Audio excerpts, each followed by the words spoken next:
Hai guys, ketemu lagi bersama saya Rena Yulia di channel dosen kece. Gimana ya? Kece, pokoknya kece deh. Hari ini kita kedatangan tamu yang tarang, alumni Untirta, karena ini kontennya biar bisa ditonton oleh mahasiswa Untirta. Jadi hari ini saya mau ngobrol-ngobrol sama salah satu alumni Untirta, Fakultas Hukum, jurusan Hukum Pidana. Gitu. Gimana, kece kan? Kalau jurusan pidana pasti kece. Promosi dikit. Gimana Ai, kabarnya? Alhamdulillah baik banget, sehat. Baik ya? Baik. Sejauh ini sehat. Sehat ya. Jadi Ibu gimana nih kabarnya? Oh baik dong, alhamdulillah. Aku bawa hand sanitizer tadi, tapi kejauhan lah kalau diambil. Ini namanya, kita biasa manggilnya Ayah, tapi namanya Rosdayana Khairul Umma. Masa pembimbing lupa nama Rosdayana Khairul Umma. Angkatan berapa di Untirta? Angkatan masuk 2014, lulus 2018 bulan Mei atau Juni. 2018. Berarti angkatan 2014 ya? Masih ada loh angkatan 2014. Masih ada ya, karena yang tahun ini yang DO itu angkatan 2013. Banyak tuh Bu yang DO Bu? Enggak ada sih. Kalau pidana berarti masih tetap konsisten ya mahasiswanya. CLSA masih ada. CLSA ya? Ya siapa yang CLSA di sini? Mana? Aduh, nggak pada subrek nih kayaknya CLSA nih. Pokoknya kalau yang nggak subscribe itu nanti dipertimbangkan kelulusannya. Dipertimbangkan ya. Sekarang apa kegiatannya Ai setelah lulus 2018? 18 Iya, ya? 2018. Kebetulan kan di mana? Sehari-hari itu kerja yang pertama. Jadi legal corporate di salah satu perusahaan industri yang domisili di Cilegon. Oh, di Cilegon. Nah, Oke. Terus selain itu aku juga lagi menjalani sekolah pasca sarjana Bu. Jadi sambil lagi kerja kuliah sambil lagi nih. kuliah. Iya, Gimana tuh kuliah sambil kerja tuh? Kuliah sambil kerja tantangannya lebih ini ya Bu ya, lebih asik gitu. Jadi Lebih asik malah.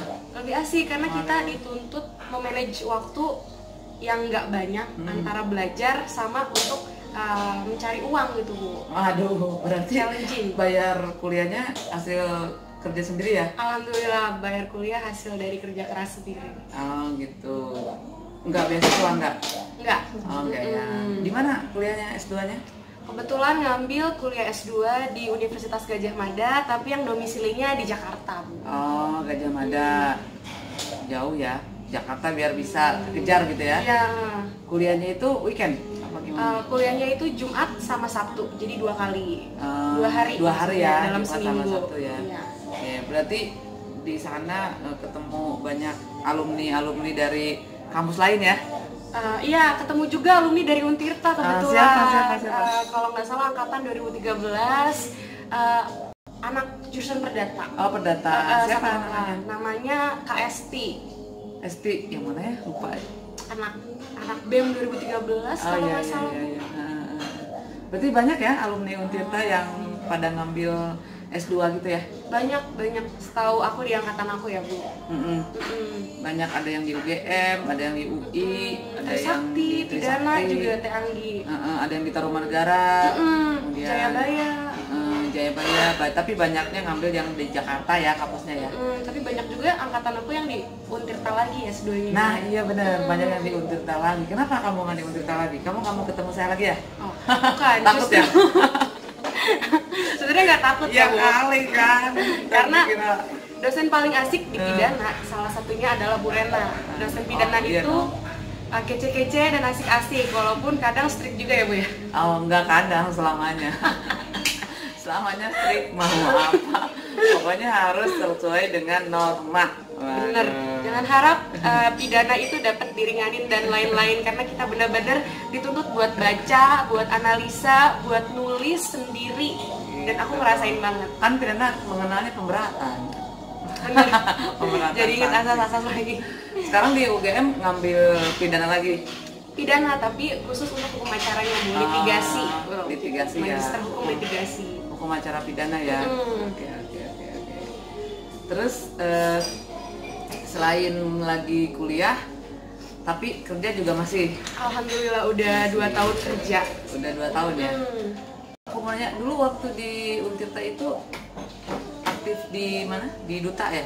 Nah, kebetulan iya di Duta, Untirta, Terus kemudian Duta Fakultas Duta, kan ibu juga ya pembimbingnya oh, ya, iya, Duta iya. Fakultas Hukum. Ini anak Duta nih, ini alumni Duta nih berarti ya? Alumni Duta yang agak agak gestrek tapi ya. Kenapa? Jangan, kan harus table manner kalau Oh alumni iya Duta. lupa, jadi harus duduknya rapi ya gitu Harus ya. rapi kalau alumni Duta kan.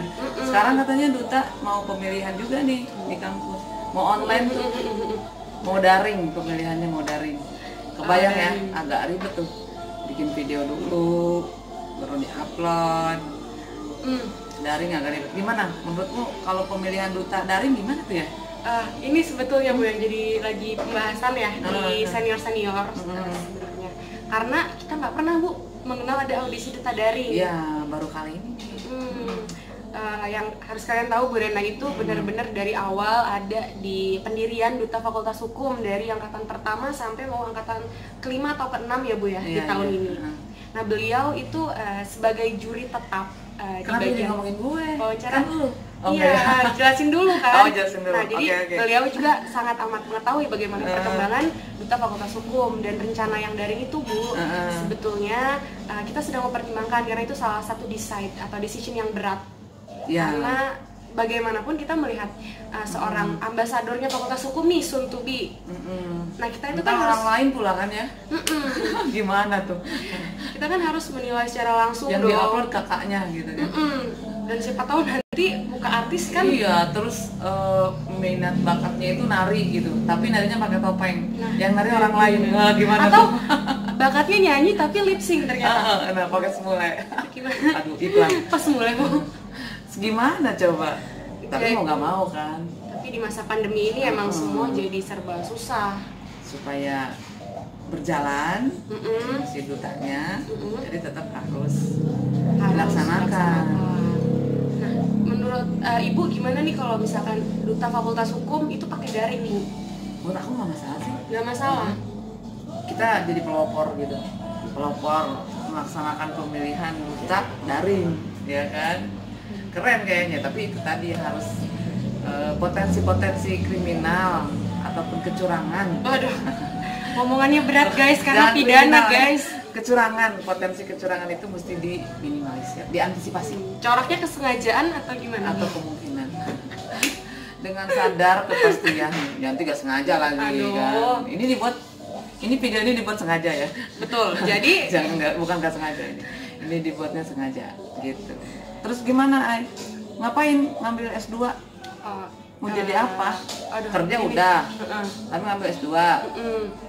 Ngaruh gak sih ke kerjaannya atau pengen aja atau mau jadi dosen gitu atau mau jadi apa? Sebenarnya kalau misalkan ditanya ya Bu, kenapa sih ngambil pasca sarjana S2? Itu penjabarannya pasti yang pertama karena emang senang buat belajar hal baru atau senang buat belajar gitu. Jadi basically aku suka belajar dan aku suka untuk ada di dalam kelas, menerima transfer knowledge dari para ahli, para yuris-yuris yang memang berkompeten di bidangnya. Dan selain itu, ini juga pasti untuk menunjang karir ya Bu ya. Karena Ngaruh ya? Ngaruh ke kerjaan nggak? ngaruh. Kebetulan di kerjaan itu semakin experience, di samping experience kita yang baik, itu kan ada kompetensi atau studi yang menjadi salah satu titik poin kita itu bisa bersaing dengan baik di dalam dunia persaingan pekerjaan yang semakin hari semakin gak mudah. Jadi selain pengen untuk menambah ilmu, menambah relasi, tapi juga pengen untuk S2 ini bisa akhirnya menunjang karir dan minat untuk jadi dosen juga sih Bu, tapi sedang memantaskan diri gitu. Oh gitu. Susah nggak S2? Susah Bu, karena dong, nanti yang lain pada nggak mau. oh enggak, pasti kan kalau S2 studinya lebih susah dari S1, cuman challenging banget gitu Bu. Ibu gimana nih yang pernah S2? Apa bedanya S2 sama S1 nih Bu? Menurut Ibu nih dari S2 kacamata lebih mudah dibanding S1. balik ya. Kalau pure akademisi itu pasti ngomongnya kayak gini. Iyalah, S2 itu paling mudah. Tataran kuliah paling mudah S2. S2. Habis itu S3 baru itu susah. Karena itu disertasi. Kalau S3 itu udah kayak hidup kita itu lagi S3 itu gitu. Kalau nggak lulus tuh ya gimana? Hidup Jadi kan mati tak mau gitu. justru di antara S1, S2, S3, S2 itu yang paling Enjoy ya Bu ya. refresh ya, yang paling kita nikmatin tuh ya S2 karena ya masih semangat. Kalau S3 udah tahu berat kan, jadinya dari awal udah siapin mentalnya nggak untuk happy tapi untuk beneran. Coba pengen denger pesan buat mahasiswa Untirta nih, untuk mahasiswa Untirta karena channelnya kan Untirta, atau buat mahasiswa yang lain yang lagi S1 udah punya cita-cita mau S2 bahkan mau S3 karena kan belajar sepanjang hayat. Ada juga teman saya mau kuliah itu ya mau kuliah aja karena belajar sepanjang hayat, tapi S1 pun dia nggak selesai. Gimana itu? Karena terlalu santai kali ya. Kayak terlalu enjoy berarti ya Bu ya. Tapi coba bagus sih ada yang mau disampaikan nggak sama mahasiswa? Pesan terakhir bukan? Iyalah, terakhir aja. Aduh. Enggak ya. Jangan juga dong kalau pesan-pesan terakhir Bu. Kalau yang serem tuh wasiat. Ini kan enggak. Kalau wasiat berarti nanti jatuhnya warisan. Berat juga bahasannya. Iya. Apa coba yang mau disampaikan nih? Pesan-pesan buat anak Untirta, khususnya mungkin karena saya fakultas hukum, buat anak-anak hukum, terutama yang mau S1 atau S2. Pokoknya kalian jangan bosan untuk belajar, jangan bosan untuk terus mengasah diri, jangan pernah merasakan kalau ilmu kalian itu sudah banyak atau kalian sudah cukup untuk belajar, karena belajar itu seperti yang kata Bu Rena bilang tadi, belajar itu doktrin untuk manusia sepanjang hayat, jadi sampai mati pun kita akan belajar. Dan bagi aku Bu, siapapun itu adalah guru, jadi kita bisa belajar dari siapapun. Alam raya ini sangat luas dan kita bisa belajar dari siapapun. Iya, karena kita ini lagi di cafe Heavy, terletak di Citraland. Di endorse nggak? Nggak apa-apa lah. Nggak promosi. Tapi karena ini jamnya belum buka, jadi kita nggak ada kopinya. Nah ini biji kopinya. Ya, biji kopi dulu. Kalau Bu Rena kurang duren, kan kopi, duren, dan kamu ya. Bijinya doang. Oh iya. Serta rindu dong. Oh enggak ya. Kalau anak senja banget kita buat anak indie. Gitu. Nah, terus gimana rasanya gimana jadi alumni Untirta kuliah S2 tapi di kampus yang lain? Nggak kalah kan alumni Untirta, jangan minder dong. Ini nih yang sebenarnya ada ini ya Bu ya, kayak kita banyak nemu stigma kayak nggak pede nih karena Untirta dan lainnya. Gitu. Itu tuh kayak this really wrong perception. Kenapa? That's wrong perception karena kenyataannya. Karena kenyataannya waktu aku diseleksi untuk kerja aja nih Bu. Nah, yang ternyata yang dilihat itu nggak cuma nama kampus, tapi ability dan gimana cara kita berkomunikasi Bu. Jadi nama kampus memang bisa menjadi salah satu penunjang, tapi it's not the one and only factor gitu Bu. Berarti selain harus kuliah sungguh-sungguh, juga harus ngapain tuh mahasiswa? Nah, selain harus kuliah sungguh-sungguh, mahasiswa juga tentunya harus aktif mengikuti kegiatan-kegiatan kampus. Untuk apa Bu? Pertama, untuk menambah relasi. Yang kedua adalah untuk mengasah kemampuan, karena namanya mahasiswa kan itu bukan siswa ya Bu ya, ada peningkatan status jadi mahasiswa. Berarti kan siswa yang awalnya cuma belajar pulang harusnya ada peningkatan kegiatan juga dong Bu. Jangan kupu-kupu ya. Betul banget. Kuliah pulang. Ya, apalagi kuliah nangkring. Kalau Ibu kura-kura? Enggak. Kuliah rapat. Kuliah rapat. Kura-kura sih, yang lain itu yang agak lebih menggelegar gitu ya. Kalau kura-kura kayaknya malu-malu gitu. Nih just info ya, Bu Rena dulu pas kuliah benar-benar aktif banget di organisasi. Jadi nggak kuliah rapat.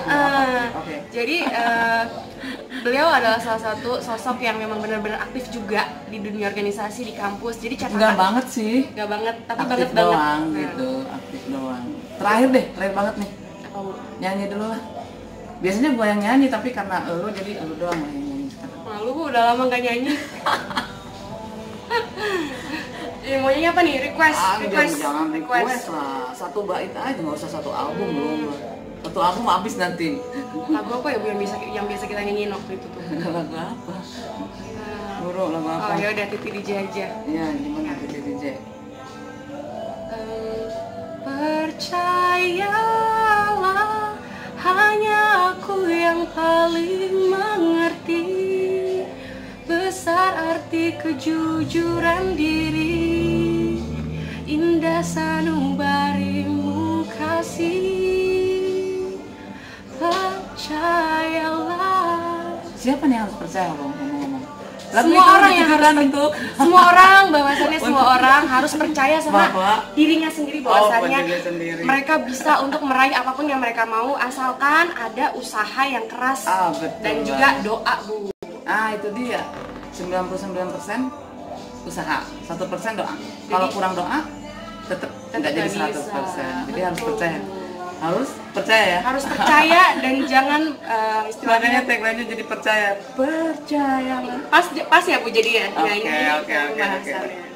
Oke, kalau gitu thank you Ai. Iya, udah mau mampir di channel saya. Udah mau berbagi sama mahasiswa-mahasiswa di sini, khususnya mahasiswa Untirta. Semoga sukses. Amin. Sukses. Oke, thank you ya.